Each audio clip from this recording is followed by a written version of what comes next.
TDP party గురించి మాట్లాడుకుంటే మొన్నటి వరకు అసలు ఈ పార్టీ మనుగడలోనే లేదేమో అని అనుమానం వచ్చేలాగా జనాల్లోకి వెళ్ళిపోయారు వాళ్ళు. అసలు టీడీపీ అనేది ఉందా అంటే జనసేన ఈ పొత్తు వరకు కూడా అలాంటి ఒపీనియన్లోనే ప్రజలందరూ ఉన్నారు. కానీ ఇప్పుడు మళ్ళీ టీడీపీ అధికారంలోకి వచ్చింది. కానీ ఫర్దర్గా ఇప్పుడు టీడీపీకి ఏదైతే చంద్రబాబు నాయుడు గారు ఒక స్టాండ్, ఫర్దర్గా ఆయన వయసు కూడా మీద పడుతున్న సమయం, దీన్ని దృష్టిలో పెట్టుకొని ప్రజలు కూడా రకరకాలుగా మాట్లాడుకుంటున్నారు. అసలు టీడీపీ పార్టీ అనేది ఈ 5 ఏళ్ల తర్వాత ఇంకా మనుగడలో ఉండదు.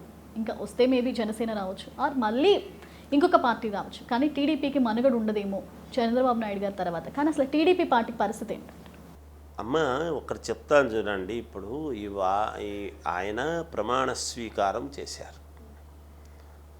ఆయనకు 74 ఏళ్ల వయస్సు. అది ఏమీ దాపరికము కాదు, ఏమి తెలియనిది ఏమీ కాదు.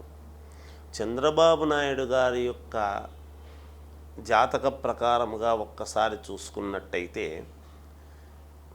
ఏ ఇబ్బందులు ఉండినా ఆయన ఇబ్బందుల్లో నుంచి ఉవ్వెత్తున లేచినటువంటి కెరటములాగానే గతములోనూ ఇప్పుడు కూడా అలాగే వస్తున్నాడు.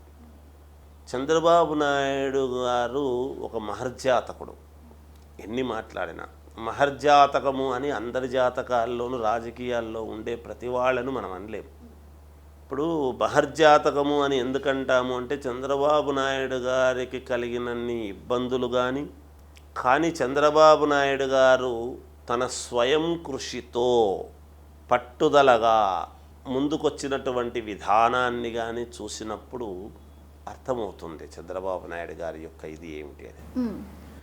కాబట్టి ఆయన జాతకము ప్రకారముగా ఉన్న అమావాస్య రోజు ఆయన జైల్లో ఉన్నప్పుడు, అంటే జైలు అంటే మామూలుగా జ్యుడిషియల్ కస్టడీ, అది జైలు అనడానికి ఉండదేమో నాకు తెలియదు, కానీ జ్యుడిషియల్ కస్టడీలో ఉన్నప్పుడు అమావాస్య రోజు పొత్తు పెట్టుకున్నారు అని అన్నారు. అన్నప్పుడు కూడా నేను చెప్పాను, అది చాలా గ్రహస్థితులు చాలా అనుకూలవంతమైనటువంటి గ్రహస్థితులు.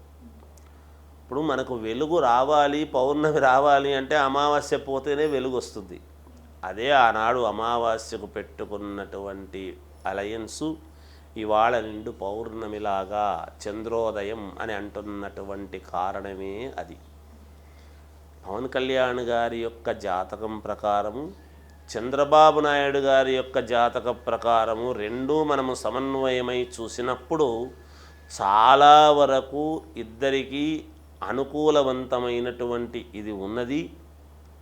భవిష్యత్తులో చాలా మంచి మంచి నిర్ణయాలు తీసుకొని యుద్ధ ప్రాతిపదికన ఆంధ్రప్రదేశ్ అంటే ఏమిటి అంటే ఇదిరా ఆంధ్రప్రదేశ్ అనేటువంటిది వీళ్ళు ప్రపంచానికి చూపించే విధంగా ఉంటుందే తప్ప వేరే ఉండదు. ఒకటి ఇప్పుడు వయసు అయింది కదా, ఇంకోటి కదా అని మనం మాట్లాడరాదు, మనం అలా అనరాదు.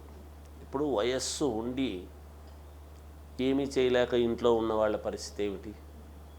నేను చెయ్యగలను అనుకొని మహావీరత్వంతో ముందుకొచ్చి చేయలేక ఇంట్లో కూర్చున్న వాళ్ళ పరిస్థితి ఏమిటి? మరి ఇంకొకరిని విమర్శించడం దేనికమ్మా?